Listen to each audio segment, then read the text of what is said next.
Ricky Froning's off the mark.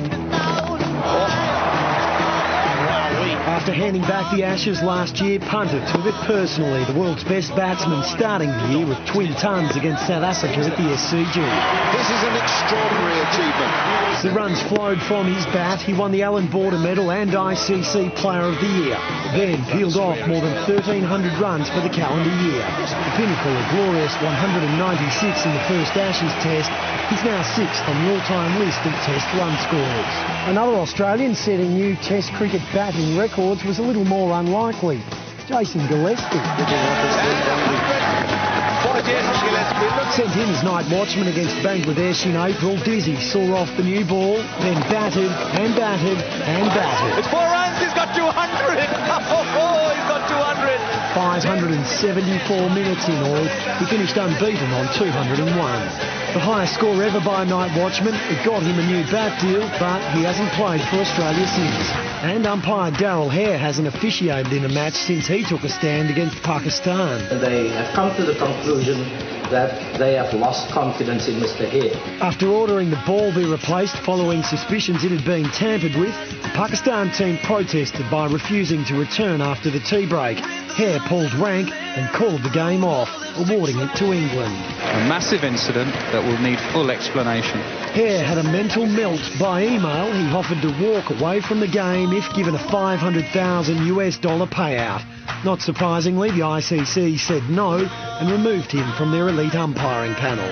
Pakistan and controversy went hand in hand this year. The Hare affair followed by a drug scandal. Fast bowlers Shoaib Akhtar and Mohammad Asif suspended after testing positive for the banned steroid nandrolone, only to have their bans overturned by the Pakistan Cricket Board. The World Anti-Doping Agency is officially appealing the decision. Ever since the inception of one-day cricket, scoring 400 has been considered cricket's Everest. So no one ever imagined that the day a team finally got there, they'd be beaten.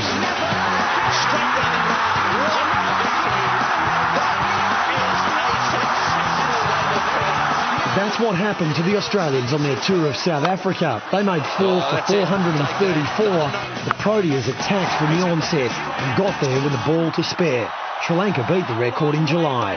Perhaps the only time that display of hitting was trumped was in Perth earlier this month. Goes. And goes. Cyclone Gilchrist hit the whacker. He reached his half-century in 40 balls. The next 50 came much quicker. That's the best of the lot. Gilly dealing in 4s and 6s. He got his ton in just 57 balls, missing the world record for the fastest ever test century by just one delivery.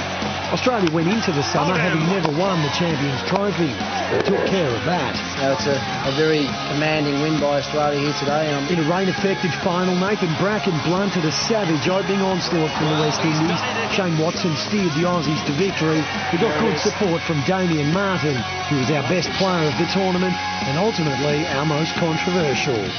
After 4 days of yawning through the second test in Adelaide, Shane Warne engineered a miracle. England collapsing on the final day, Warne with 4 scalps, setting up an intriguing final session. Mike Hussey thrived in the occasion. There it is, wonderful victory, wonderful innings. The players said that was their best ever.